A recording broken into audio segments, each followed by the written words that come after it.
podcasts you love. From people you trust. This is Twit. Bandwidth for Tech News Today is provided by Cachefly at CACHEFLY.com.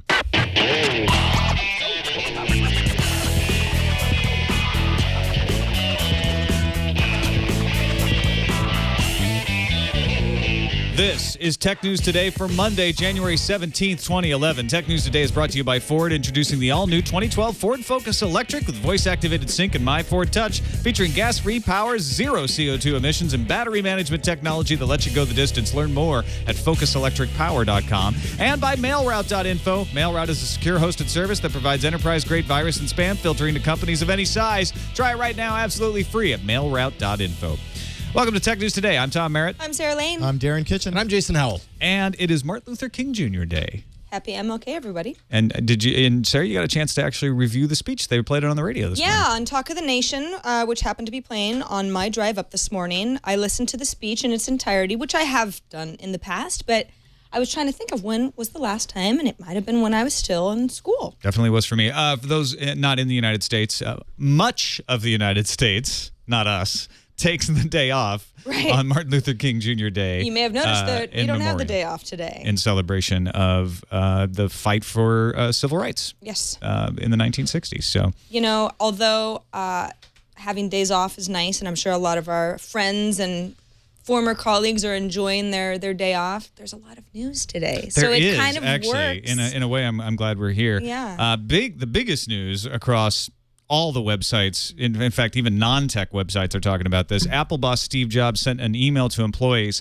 saying he is taking a break to focus on his health. He says, at my request, the board of directors has granted me a medical leave of absence so I can focus on my health. I'll continue as CEO and be involved in major strategic decisions for the company. I have asked Tim Cook, who's the current COO, to be responsible for all of Apple's day-to-day operations. So third medical break for Steve Jobs in the past 10 years. In 1984, he was diagnosed with pancreatic cancer. He took a break in 2004. He took another medical leave. When I say a break, medical leave, it's not exactly a break. He took medical leave again most recently 2 years ago when he was stepped down for 6 months.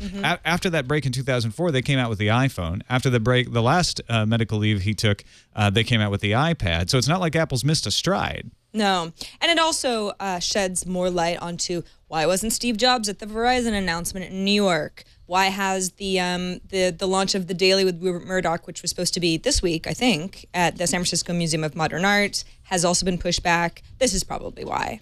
And Apple shares not reacting positively, of course, because of the Martin Luther King Jr. holiday. No trading on the New York Stock Exchange, but in Frankfurt, Apple shares took a hit. Down as much as 8%, at least earlier in the day when I last checked. And New York Times, there's an earnings call tomorrow. That's right.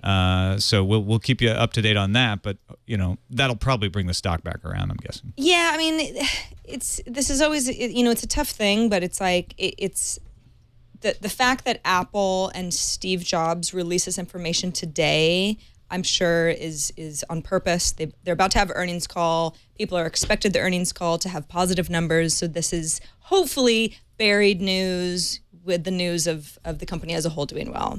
Yeah, I'm sure there'll be lots of questions about this on the earnings call.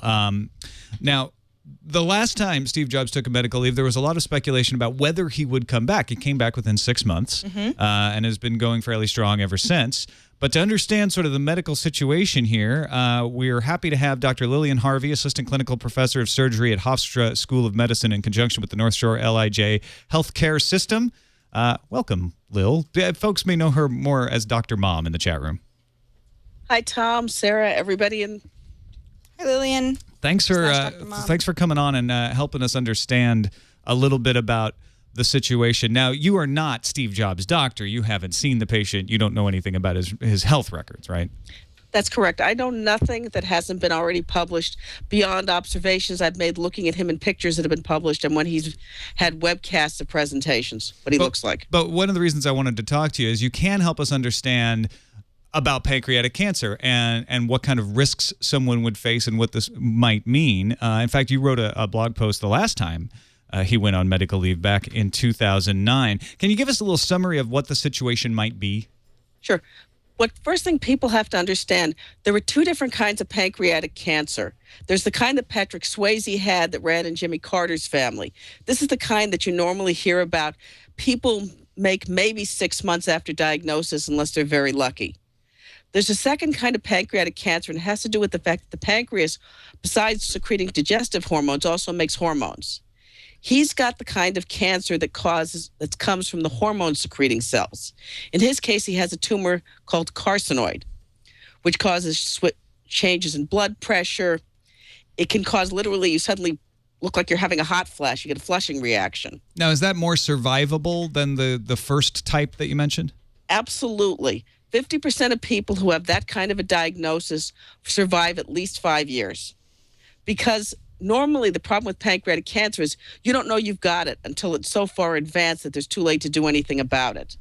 With the hormonal type of tumors, the hormones that are being secreted cause problems so early that they can catch this when the tumors, say, the size of my pinky. So it's easy to cure. Now, he was diagnosed with this a long time ago. Is he outperforming the average already? Well, he was diagnosed in 2004. He'd put off surgery again, this was what was published. He put off surgery for a year trying to treat this with diet and with other treatments besides surgery. And he was operated on in 2005. The tumor was back by 2009 when he needed the liver transplant. So he had made his 5 years. Liver transplant is probably the only good treatment we have right now for people who have tumors recurring in their liver. We don't have good chemotherapy. We don't have really other ways to do it if it's spread out throughout the liver. So the answer is to remove the liver and put in a new one if you can do it. And in a pancreatic cancer patient, after you've removed the liver, what could we expect? What could cause a second need to leave your job? The tumor's back. And so does that mean that the liver transplant didn't work, or it only worked for a shortened period of time in those cases? It's not that the liver transplant didn't work. It's that the tumor recurred. The criteria for doing a liver transplant in cancer patients are you can't have evidence of cancer anywhere else in your body. Because one, if you do, you're not going to survive anyway. Two, the medications you have to go on to keep your body from rejecting the new liver let the cancer grow and spread. It's going back. I don't know if you remember Mickey Mantle had a liver transplant. Mm-hmm. And he had it for primary liver cancer.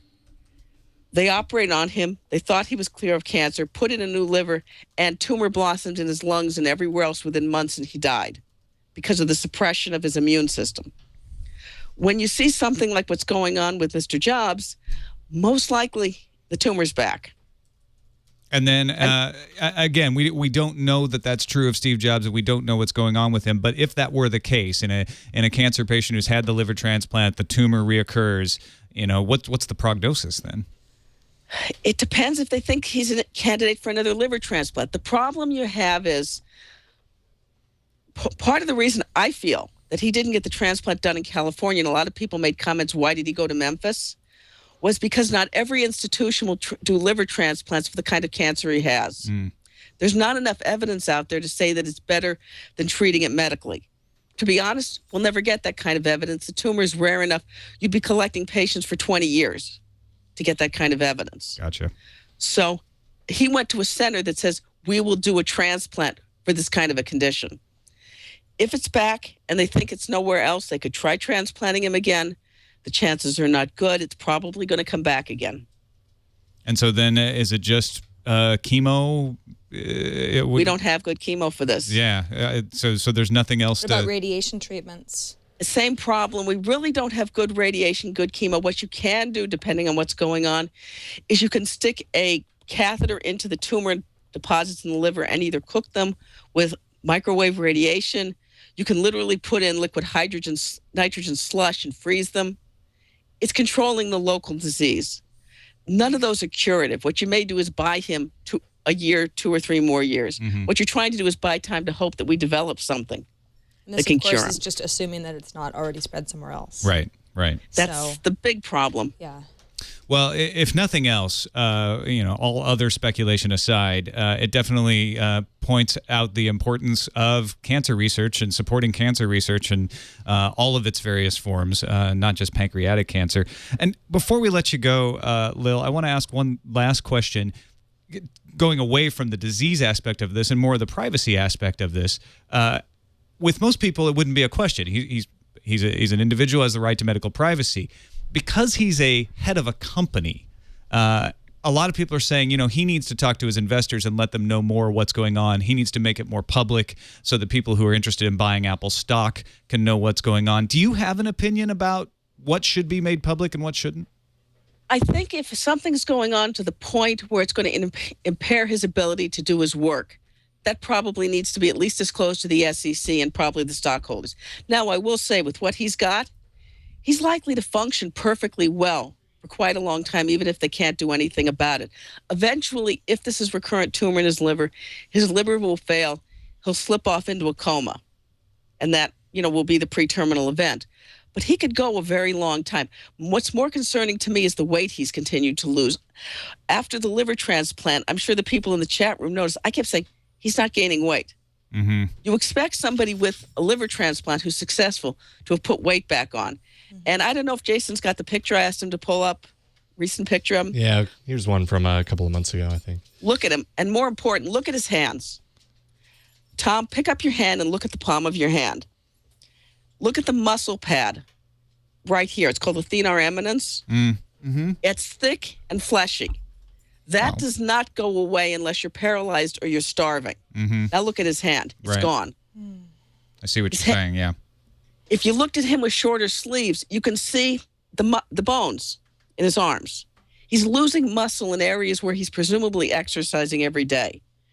And that's a very bad sign. And he just never gained the weight back after the transplant. I mean, look at him right here. Yeah. He's got no muscles in his arm and his hands. He's lost the muscle on either side of his face here. His face is sunken in. You can't tell if he's losing his hair, which is a sign of basically being cachectic, malnourished, because he keeps his hair cut very short. But he's never looked right after the transplant. Well, hopefully, I hope 100% for him and his family's sake that everything goes well and he returns from medical leave as soon as possible. And Dr. Mom, really appreciate you taking the time to talk to us and help us understand not just about Steve Jobs, but a little opportunity to understand a little bit about pancreatic cancer. Mm-hmm. No problem. Glad to help you. All right. We'll see you in the chat room. Okay. See you in chat, Dr. Mom. All right. Dr. Thanks, Lillian Harvey, Assistant Clinical Professor of Surgery at Hofstra School of Medicine, in conjunction with the North Shore LIJ Healthcare System. Appreciate that information. Not very cheering information. Not very cheering, and I think we can all agree that we sit around and talk about this, and there's a certain amount of feeling really uncomfortable about talking about anyone's medical condition, which is a very private issue.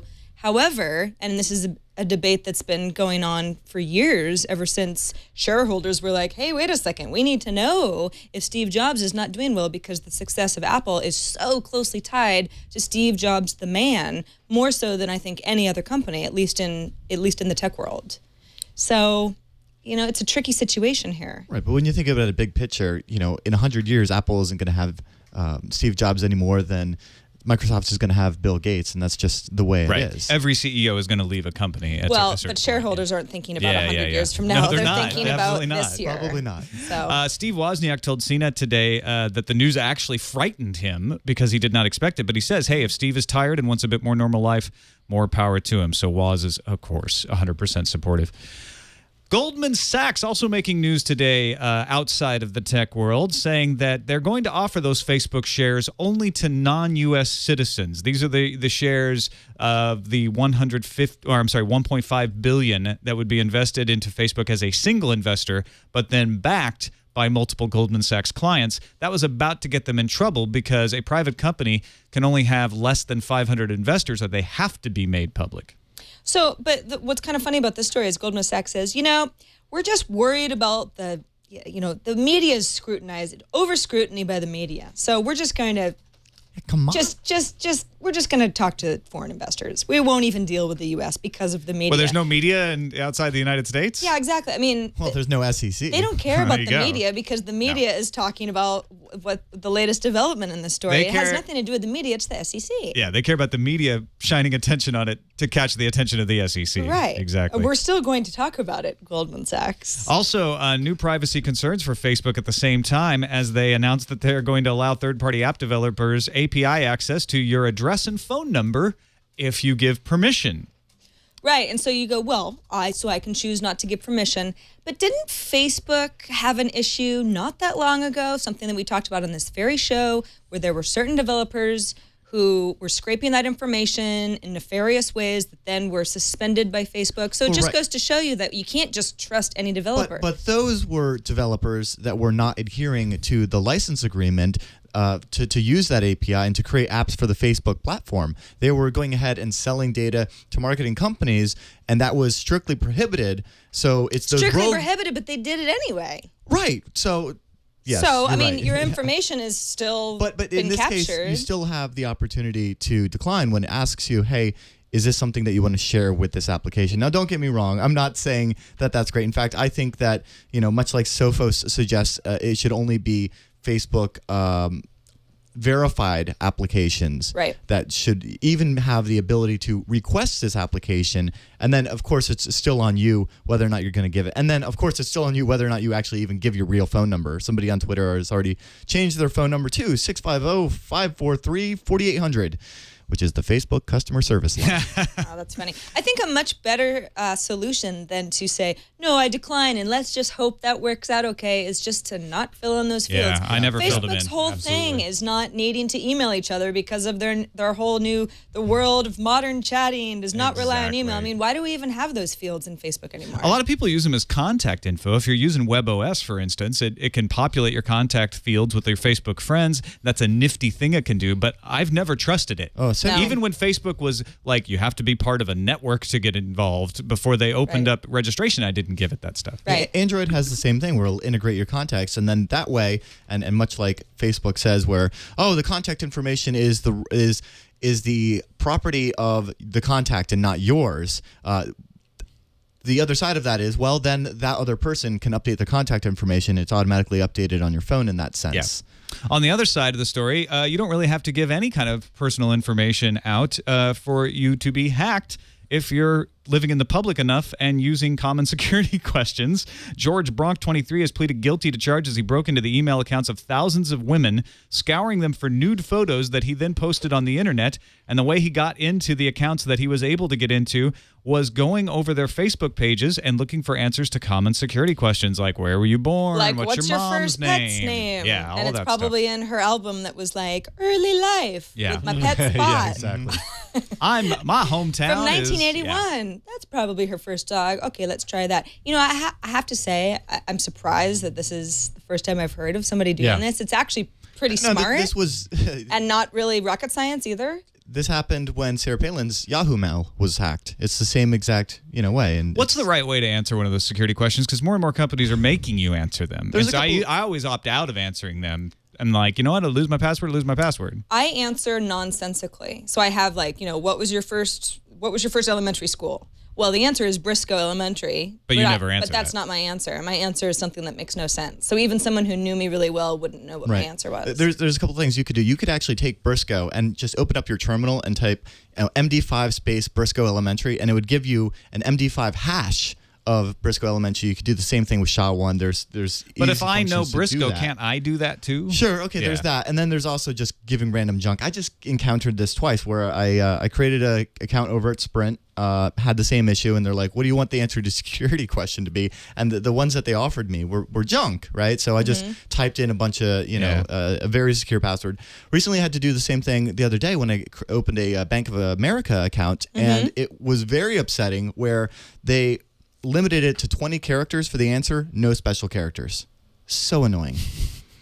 Yeah, I know. That's weird. But then Bank of America also has that extra level of security where you've got your little icon. I don't know. Oh, that your pictogram. Yeah. Site key It's always made me feel better You anyway. could never man in the middle of that thing. Yeah, exactly. No one will know my icon.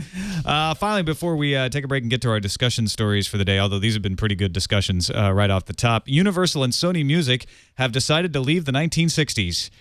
They both are going to start selling digital copies of music the day it's released to radio, instead of the old-fashioned way where they would release something to radio, let it build up some heat for 6 weeks, and then sell it. That worked in the days when the only way you could get that song was walking into a record store and buying the 45. It doesn't work so well in the days of BitTorrent.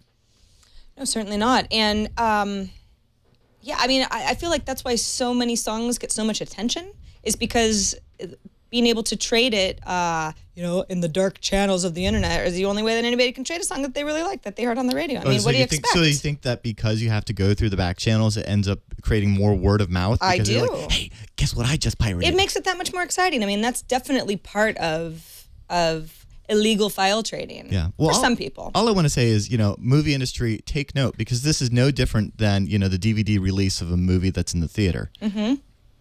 That's true, which is still a concept that people are having a hard time. Right, but if the music industry can get behind, oh, hey, we're going to release the single on the radio and also allow you to buy the MP3, come on, guys. It's very similar. The only difference is the music on the radio is quote unquote free, right? Whereas you have to pay for a movie ticket. That's true. Maybe we should just get rid of the price of the movie tickets. I'm joking. Yeah, you might be on something. David Joseph, the chief executive of Universal Music, said, "Wait is not a word in the vocabulary of the current generation. It's out of date to think that you can build up demand for a song by playing it for several weeks." He seems to be blaming the generation in a way, like, well, these people are impatient. We've got to serve them if we want to sell. It's like, no, wait has never been in the vocabulary of any generation of music consumer. It's just they didn't have any other choice. Well, yes, but this is also the generation that's brought up with, megabit broadband. Yeah. So, if wait had been in their vocabulary, the 6 weeks of building up heat wouldn't have worked.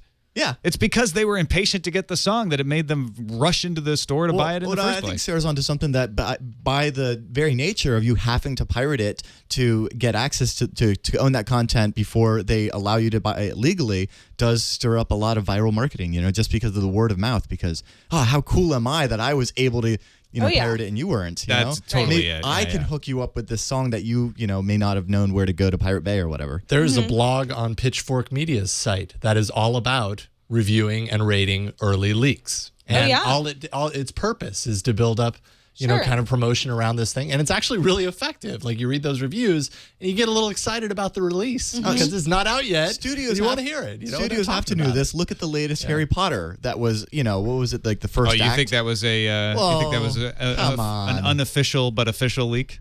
Maybe. Yeah. All right, this episode of Tech News Today and all of our coverage of CES earlier this month is brought to you by Ford, introducing the all-new 2012 Ford Focus Electric with voice-activated sync and My Ford Touch. The 2012 Ford Focus Electric is an all-electric vehicle. It's been getting great reviews, too. No gasoline engine in here. It's powered by a lithium-ion battery with high voltage capacity, recharged by plugging it into an electrical outlet. You can just plug it right into a 120-volt outlet or a 240-volt outlet if you get the electric vehicle supply equipment. It has a regenerative braking system for recharging on the go, and it will offer miles per charge that's competitive with other electric vehicles on the market. They say it's going to provide you more than enough power to between charges to drive around town, do your errands, go to work, do your commute, all of that stuff. And it may actually be cheaper depending on how expensive electricity is in your area. It's often cheaper than gasoline, especially if you charge at night. So the all-new 2012 Ford Focus Electric. Check it out. Features, of course, sync with My Ford Touch, responds to your voice commands, lets you operate your car, change the way the car is lit, play your music, send and receive text messages, all while keeping your eyes on the road and your hands on the wheel. And sync, along with its 10,000 voice commands, includes battery management for the Focus Electric. If you want to learn more, visit focuselectricpower.com, and thanks to Ford for supporting our special coverage of CES 2011 earlier this month, as well as Tech News Today. On to Android, and a new study is out. Computer World assembled a straightforward statistical comparison of update performance across the Android carriers. This goes back to the Samsung dispute, where they are not getting Froyo yet on what is otherwise probably the premier Android handset right now. You've got an Epic, right? I've got an Epic 4G. Which is a Galaxy S phone. Which is a Galaxy S Samsung phone, and it's a great piece of hardware, except the GPS is bunk, which is why it's going back tomorrow. But other than that... I thought you said you were getting used to the way that it's crappy. I was getting used to the way it's crappy, except for... And I get so frustrated with the GPS when it doesn't work, and then when I don't use the GPS, I'm like, I might be able to live with this. And no. But you're on 2.1. Well, you're right. I'm on 2.1. I'm on Eclair. I've been promised when I bought it. I was told, it doesn't have Froyo. That's last year's operating system. I know. And Gingerbread's out. So it's like, come on. Yeah. I can't even get Froyo. It's like, but I was sold the phone saying, it's coming soon. And we were told, oh, December 26th, you're going to get it. And now that's not the case. Apparently, it's up to the handset makers. HTC fared better than its competitors. Study found roughly half of HTC's Android phones were updated to Android 2.2. That's Froyo. Motorola and Samsung came in next with 15.4% for Motorola, 11.1% for Samsung. The rest of the vendors compared in the study, Dell, LG, and Sony, were even worse. And, thanks to a listener on Twitter, Graybix, who replied me a forum posting at XDA Developers, which is an anonymous forum posting. Exactly. So take it with a grain of salt. But the way this poster explains it, the reason for this is there are 3 kinds of updates handled by the carriers. There is a critical update for something that's, the phone's broken. Your phone's about to burst into flames. Maintenance updates, which are minor bug fixes and other things. And then feature updates, which change what the software can do.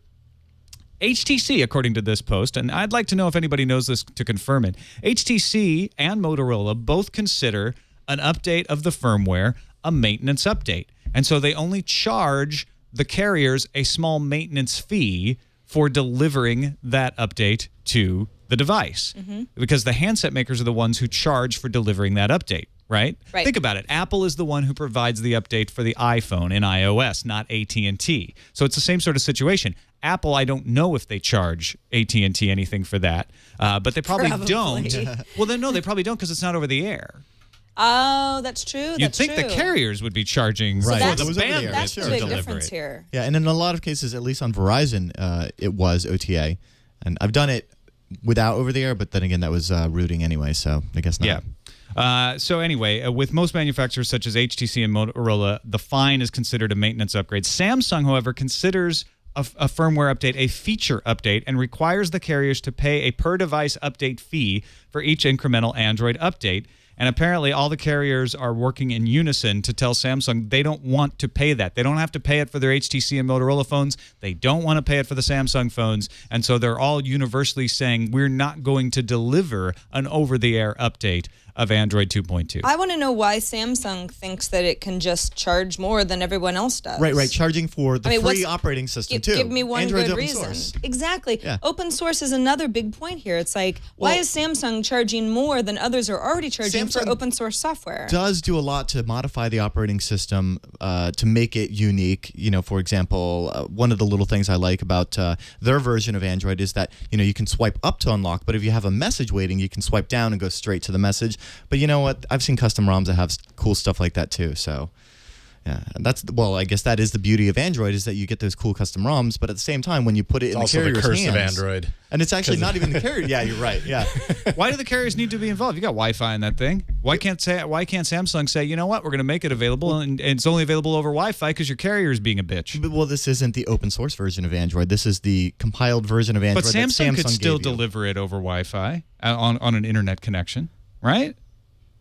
Directly, just cut out the middleman. Yeah. Come on, Samsung. Yeah, well, but this is the Samsung that wants to charge for the update. Money. So stop hiring dancers for your keynotes. You know what's great about this, though, is that it's like if Samsung wants too much money and all the carriers say, no, we're not going to play along, and then Samsung's phones end up being crappy in the consumer's eyes because they're way behind, then they're going to be forced to play nicely. Yeah, that's exactly it. Like Samsung, if that's the way you want to play, I would personally pay you if you're just going to go ahead and give me a download and I can install it myself. Right. I'll eat humble pie and be like, fine, right? What does humble pie taste like anyway? I have no idea. But probably really bad. But you know what? Sorry, Samsung, this is going back to Sprint. I'm just going to have to get myself an HTC Evo 4G. That's just how it is. And you'll always have a faster Android update, at least according to this story. New York Times has an excellent article which we can't begin to replicate. It would take us the rest of the show to read this out to you, but check it out. William J. Broad, John Markoff, and David E. Sanger wrote this article for the New York Times. Israeli test on worm called crucial in Iran nuclear delay. And essentially the upshot of this is the New York Times is claiming Israel and the United States worked together to develop Stuxnet specifically to target Iran. And specifically they pretty much said, hey, we can delay this like 5 years or so. This is what everybody expected, but they're saying, no, we've talked to some people who know. Yeah. And they're talking off the record, but they're saying, Stuxnet was designed in the United States by an Idaho company who was working with Siemens to test for vulnerabilities of those cylinders that were the same cylinders used in the Iranian nuclear devices. Right, and if you'll remember, Stuxnet is the worm that targets specifically centrifuges used for enriching uranium, and it's really interesting that this is actually one of the most sophisticated worms ever to date, because it exploits so many what we call zero-day vulnerabilities that have not been published beforehand, not only from Siemens but from other manufacturers as well. And when we first saw this story, like, we speculated that this is just beyond the capabilities of a single hacker, and that it would take almost like state funding or something like that. So it seems like that is the current speculation. Yeah. The tale told by the New York Times story seems to imply that the Idaho National Laboratory, which is part of the Energy Department, may have taken the information from the vulnerabilities that they worked out with Siemens, which is just a way of saying, hey, we use these cylinders too. We want to find out what the vulnerabilities are so we can patch them, and then handed that over to another agency, which then developed the worm. That was then given to Israel, and Israeli Mossad agents would then get it into Iran, either over the internet or maybe with USB dongles and infiltration. Can I read a sentence from this New York Times article, which makes it like the best future screenplay for a Hollywood movie ever? All right. The computer program also secretly recorded what normal operations at the nuclear plant looked like, then played those readings back to plant operators like a pre-recorded security tape in a bank heist, so it would appear that everything was operating normally while the centrifuges were actually tearing themselves apart. Yeah, they had no idea. I've seen stuff like this in movies. Oh, totally. This is a man in the middle attack. You're like, everything's cool. The centrifuges are like banging back and forth. Smoking and scraps of metal falling off of them. And no, these readings are fine. These are centrifuges from like the 70s. You have to read this because it's so it is. Like Born Identity. It's quite in fact, amazing. What's really interesting I find about this is I'm sure these stories have happened for the decades and decades. And supposedly, the way that this story reads is that this is an operation that comes out of the tail end of the Bush administration, and that things like this we would never have known about until like decades later, after FOIA requests and things become not top secret anymore. But since you've got things like WikiLeaks, finding that there were what is it called? Not injunctions, but stops at customs trying to keep Siemens equipment going back into Iran, or even just the ability to reverse engineer malware is why we know about this as the operation is currently happening, which is so wicked sci-fi cool. Yeah, apparently these centrifuges were damaged in 2009 and have set back the Iranian program several years. Which and again, this New York Times story is very good at pointing out the rhetoric about Iran's nuclear program up until that time was very insistent that we needed to do something now, and then suddenly slacked off and said, we need to do something. Yeah, maybe we've done something. Yeah. But showing knowledge that we've already done something. And both an Israeli government official and Hillary Clinton, Secretary of State of the United States, have both recently made a point of talking about how, hey, Iran's nuclear program has been set back because they had an accident. Yeah. Don't know anything about it. Centrifuges. Right. And then, Iran's trying to order 900 and some pieces of 984. 984. Which is exactly the number in Stuxnet that it would be able to command at one time. That's so amazing. Yeah. Meanwhile, the Organization for Economic Cooperation and Development says that this kind of cyber war is being overblown. It's being overblowned. Overblowninated. That is Monday talk for you. Yeah, it is. They're saying that, look, there is cyber war going to happen. This is going to be part of our ability to conduct warfare against each other in the future. We're going to beat each other up on the internet, but the rhetoric is getting out of control, and it's not helping things to make it sound like everything is about to go under. Yeah. Well, I don't know. I mean, that's typical media for you, is to overblow and say, it's cyber warfare because Darren posted on Sarah Lane's Facebook and said neener, neener, neener. You know what, though? This really is cyber warfare. I mean, what the OECD is saying here is, look, if you say an attack and you mean a phishing scam, or if you say an attack and you mean Stuxnet, and you're using the same words, that's not helpful. Right. Let's limit what we're talking about to a Stuxnet situation so that we can actually talk about this sensibly. Because a lot of the statistics being thrown around about cyber war include, Viagra scams in their statistics, and that just makes the problem sound a lot worse. I mean, there's a big difference between the Viagra scams or, say, like anonymous DDoSing PayPal's blog or whatever it may be. Netflix is going to get itself in a cyber war. Jamie Odell, director of product management at Netflix, said that is responding to some enraged users who found out the company has removed the ability to add to DVD queues from your connected devices, like your tablets and your phones. Odell said, "We're doing this so we can concentrate on offering you the titles that are available to watch instantly. Further, providing the option to add a DVD to your queue from a streaming device complicates the instant watching experience and ties up resources that are better used to improve the overall streaming functionality." I finally see what it is. It's because when you're on your 360 and you're browsing the catalog and you're like, "Ooh, I want to get that." They don't want to say, "Oh, Yeah, look what you can't have right now." So they just remove that stuff from the catalog entirely? Remove the ability to go ahead and add it to your DVD queue from the device that you can stream it on, so that you're not thinking, "Oh, I love this Roku," so that or what whatever you the see device is what you can actually get. Yeah. Basically. But then you're going to look like they don't. taunt me. I mean, Yeah, because the other way they did it was, hey, they have a lot of stuff. Oh, I can't stream it. Well, maybe I'll just add it to my DVD Exactly. queue. Right. Now it just looks like they don't have stuff. It actually becomes more apparent what they don't have. I mean, obviously Netflix wants to go to a streaming model. I mean, that's very obvious. But as long as they're still offering DVDs, the DVD model, what, $1 more a month or something? I mean, that's still an option for everybody. To say, if you're on a mobile device, we don't want you to be able to add to your queue with something that is available on our service is just irresponsible. I mean... And you know, are they removing the ability on, like, for example, an Android app because you can't stream it on Android? I don't know. I think it's somewhat ridiculous to say, oh, if you're visiting, the Netflix website from your mobile the device, fact that it was like then add the or rules play are now. different. Yeah. Well, I'm looking at my Netflix app right now, and I can add things to my queue. Does Netflix consider the iPad a mobile device? Yeah. Oh, you say Netflix app, or is that must. Safari?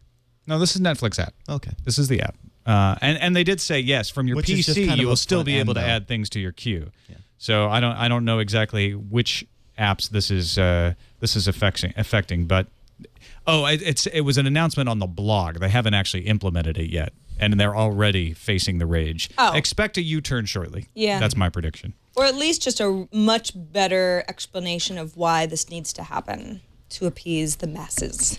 The angry hordes. Finally, our requirement to report a certain amount of iPhone rumors. We've been falling behind in January. So Vodafone Germany says that they've spotted white iPhone 4 listings in its inventory system. Well, they don't say it. Electronista says they've spotted it in Vodafone's listings. Also, some rumors out of the chip makers. Apple Insider says they've talked to some chip makers that Apple is going to make a dual-core Cortex A9-based design to replace the current single-core Cortex A8-based A4 processor. So the next iPad and iPhone might have a dual-core A5 in it. Also, better display. Yeah. And also a rumor of a motorized or a vibrating motor. Motorized. So like a rumbler. Yeah, vibrating motor, not the other way around. So you can get more than just I mean, a little, figure you just kinda more go than like, just the little vibrate. Oh wait, can't you shift it to vibrate rather than it's like basically No. the equivalent of mute? But no, this would be different for gaming. Even better, I want to see a mashup where, and it's sad that we had to take it out of the lineup for time, but go look up the iPhone plug that will plug into your 3.5mm jack so that you can communicate with sensors, and then mod it to work with your N64 Rumble Pack. There you go. Rumble Pack on your iPhone. That's what I want. Well, actually, they'll already have the Rumble motor, so you get dual rumbles Oh. with your dual cores. I love that. More They Rumble. cancel each other out. All right, we've got to take a quick moment to thank MailRoute. If you want no more spam, go to mailroute.info right now. You just have to be able to edit your MX record, have all of your emails sent to MailRoute, and they will remove the spam, the viruses, all the bad stuff, just send you the good stuff. It will resurrect an otherwise useless email address. If you're like me, you have an old domain, and you've got an email address on there that is just littered with spam, MailRoute can bring it back from the dead. I've done it. acedetect@subbrilliant.com now works. They have different plans for different folks. If you're one person or 50,000 users, they have got a plan for you. It's $2 per user per month for 10 users. And because of demand from the Twit Army, they now have a new service for individual users, less than $30 per user per year for single users. Give them a try. Visit mailroute.info and sign up and get your email clean again. On to the News Fuse. I'm dead. Looks like you can expect a WebOS netbook alongside phones and tablets from HP. HP recently published a set of training materials for mobile carriers to help educate salespeople about the technical merits of WebOS and Palm devices. The specific form factors listed in the training manual were phones, tablets, and netbooks. We will find out more about what this actually means at the February 9th HP announcement. I've got some good news. Australia's Gotham Dating Partners website has a profile for you. But if you haven't filled one out, no worries, mate. You like that? That was good. I practiced it all day. Nice. They plan to create a profile on you anyway, and they're going to base it on publicly available information from social networking sites and email registries and mailing lists and marketing surveys and government census records, even real estate listings and business websites. Sounds like a horrible idea. The Australian Privacy Commissioner says this is not a good privacy practice. Oi. We actually didn't practice that. That was awesome. That's just because, That's just how good we are. Hey, Sarah. Yes. You think that Swiss bank account of yours is going to hide your finances from prying eyes? I don't have any money. Oh, well, if you did, WikiLeaks wouldn't think so. The leak site has a list of account holders from the bank Julius Baer, and Julian Assange promises a, quote, full revelation. Now, the leaker, former banker Rudolf Elmer, thinks that the Swiss system is totally damaged, and he's also being headed to court to face, charges of coercion and violating Swiss secrecy laws. So I guess that means, will the IRS be able to read these on their computers? That's a very good question that many Swiss bank account holders are wondering right now. IRS, check your firewall. Last week, California's Supreme Court held that police officers may lawfully search mobile phones found on arrested individuals without obtaining a search warrant. The court reasoned mobile phones like wallets fall under search incident to arrest exceptions to the Fourth Amendment. That exception, however, does not apply to passwords or items not on your person. So keep your phone in a bag and encrypt it. Password protect it, keep it off your person, and you'll be fine. The handbag industry is so behind this. Yeah. New Man iPhone purses cases, for all. huge, with zippers.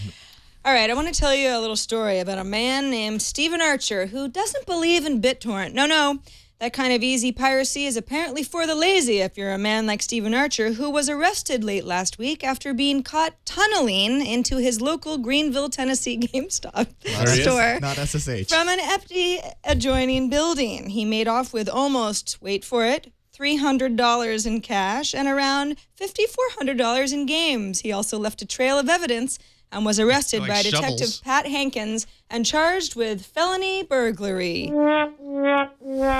Stephen Archer, better luck next time. We should have a TNT award for Hey, that. at least he didn't pirate. Yeah, that would be bad. So earlier this month, Enterprise Rent-A-Car announced that it would be soon offering the Chevy Volt at the company's Mark Christopher Auto Center in Ontario, California. But what are you to do when there's no tank to fill up? Well, when you return the car, unlike the gas equivalents, you don't actually have to bring it back with a full charge. They're installing charging stations for you. So a little good stuff there if you're renting a Volt. Angry Birds is over, people. What? Welcome to your new reigning free iPhone champ, Bubble Ball, a physics simulator coded by Robert Ney, a 14-year-old from Spanish Fork, Utah. The game challenges players to use objects in gravity to guide a ball to its destination. Last Thursday, it topped the iPhone free chart and had more than 400,000 downloads on that day alone. It's been on top ever since. Hey, you completed a level successfully. That's how fun it is. Tom does that on camera. That was level 2. He can't beat level 3. I can't beat level 3. Wow. Bubble Ball. Not backwards to the camera. Just what I need. Another Angry Birds, but with bubbles. ComScore's new search results are in, and they're pretty much the same as what we reported last time.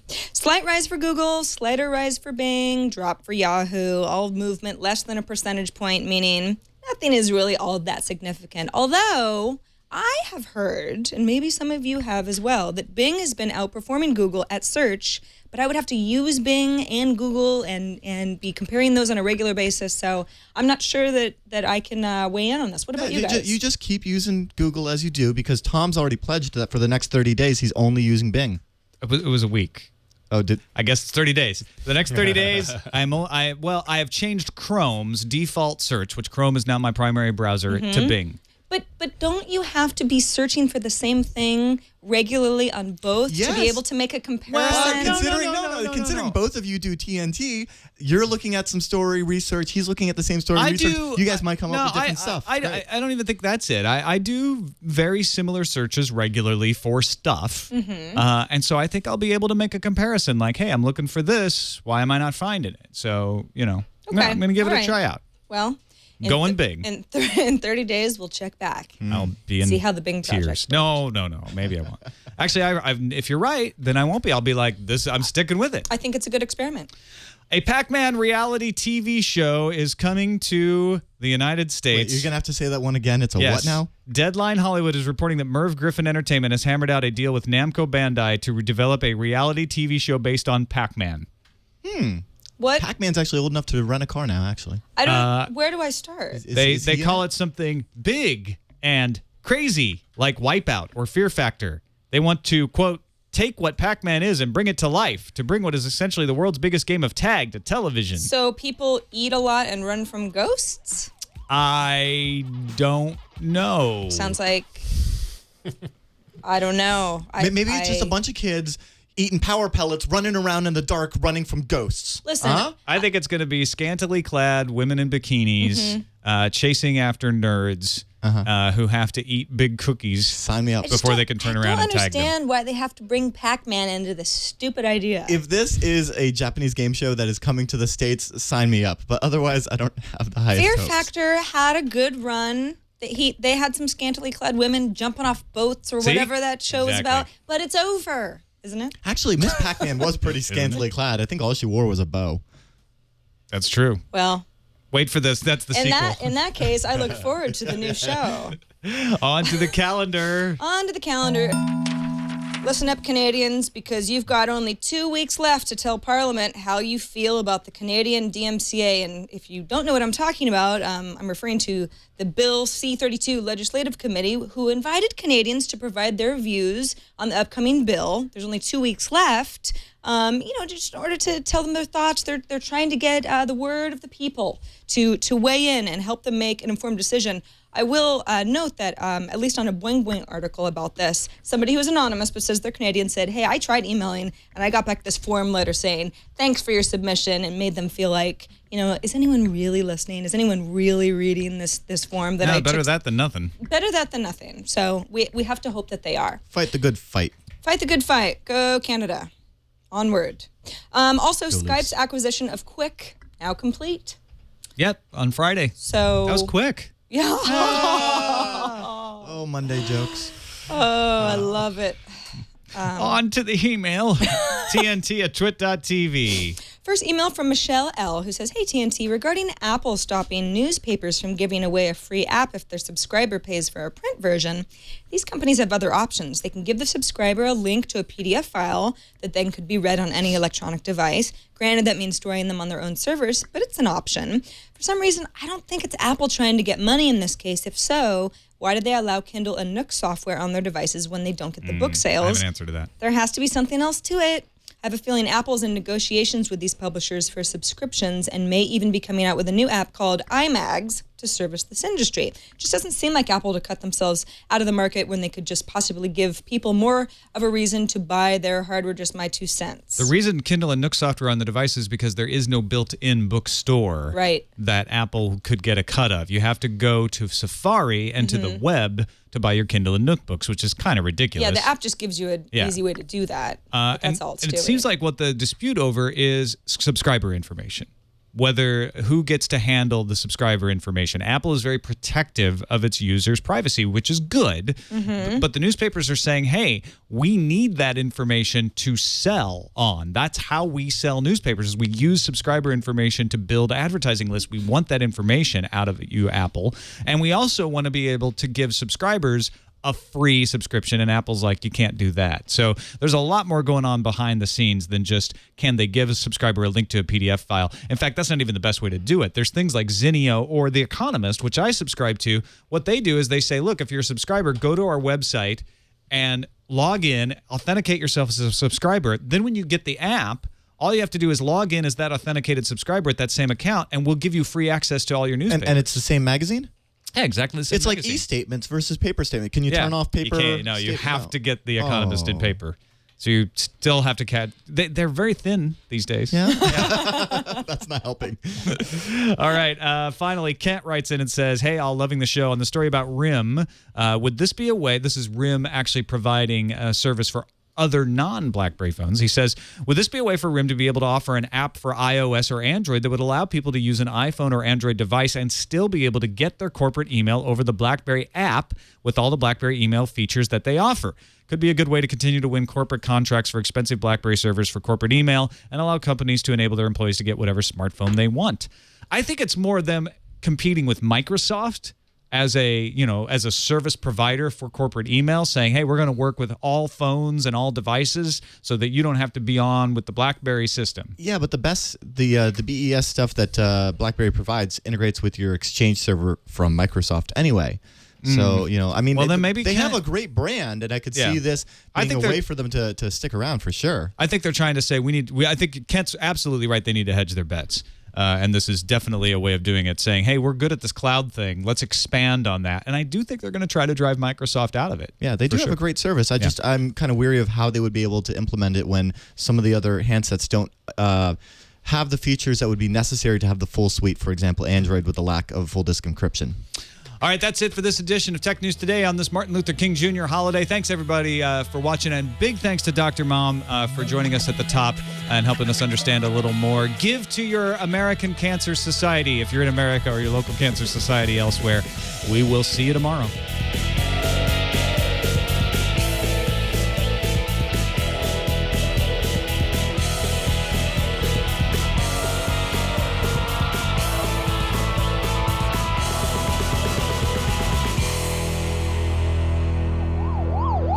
The doctor is in. Get him! Yeah, 200 points. You know what? This is so live action reality show right here. Is this the pattern? This is the movie. This is the show right here. Oh, no way. Yeah, this is the show. I'm rooting for the yellow guy. I'm rooting for the blue guy. Almost got him. No, not orange. No. Get him! Oh, he died. Good. Yum, yum, this yum, is the yum, pattern. yum, yum, yum, yum, yum, yum, yum.